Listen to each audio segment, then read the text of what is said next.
welcome to Whisky.com, where fine spirits meet.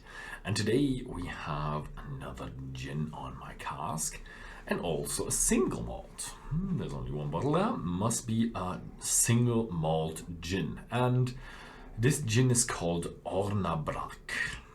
And Ornabrak comes from the Gaelic Eorna Braiche. And that means malted barley. So basically single malt, yeah, that's all single malt on that label. So it's a single malt. I think we got it by now. And that means it's 100% from Irish malted barley. And then they distilled it, and actually distilled it 5 times. 4 times in copper pot stills, and 5th time with botanicals, and they are also 5 in number. They did with that's in German. What is it called in English? They don't say it here.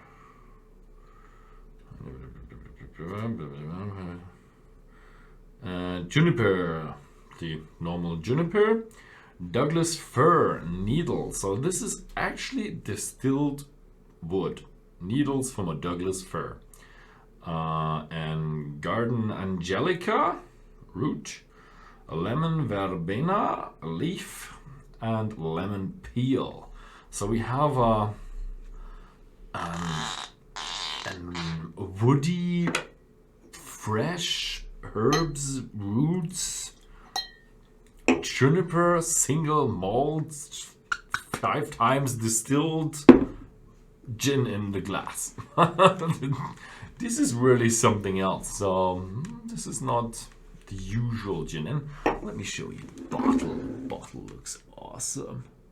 Here it's 43% ABV, and here you can see all the different botanicals used there, and also the malted barley as the base ingredient for the alcohol.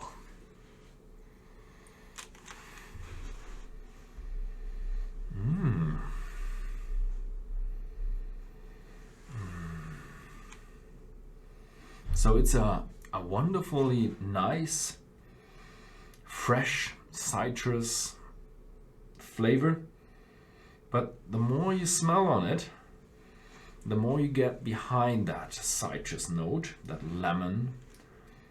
Yeah, it's a fresh, juicy citrus, but now it nearly faded away already. And you're left with a strong juniper note, like a typical gin.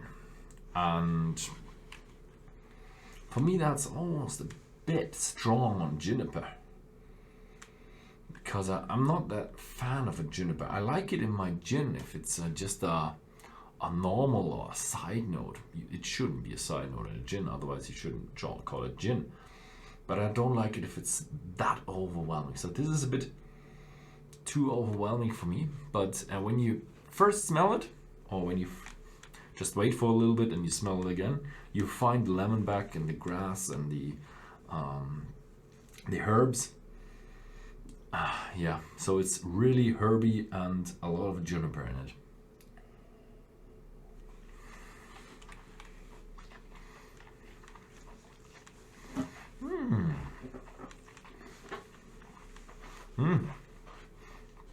It's strange. It starts off a little bit creamy, then you come on with lemon and a zesty lemon and a juicy lemon, and it's strange because it's very creamy and very round on the outside and on your tongue and at the top of your mouth.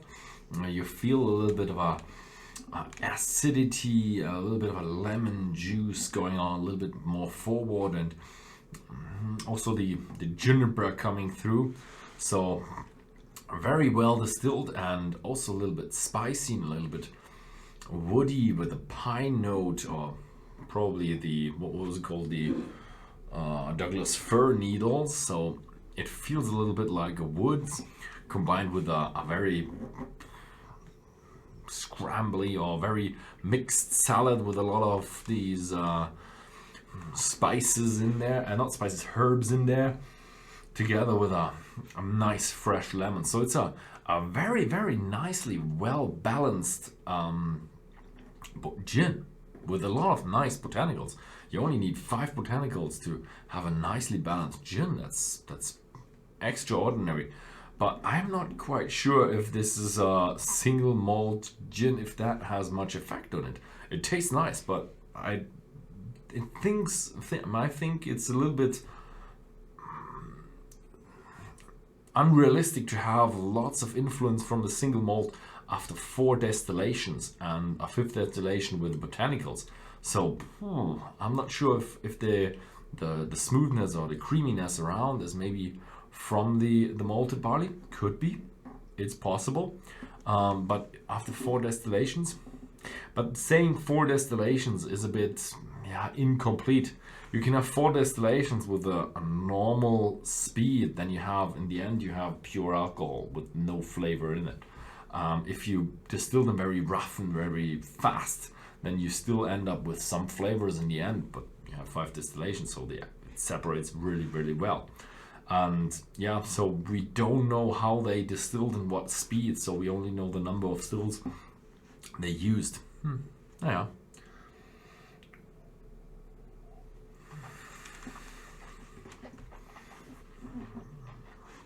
So I highly doubt that the creaminess, the smoothness, and the well-distilled whiskey comes from the malt. Yeah, the well-distilled malt comes through. But in the end, it's still a very good whiskey. And it costs around 35 euros in Germany.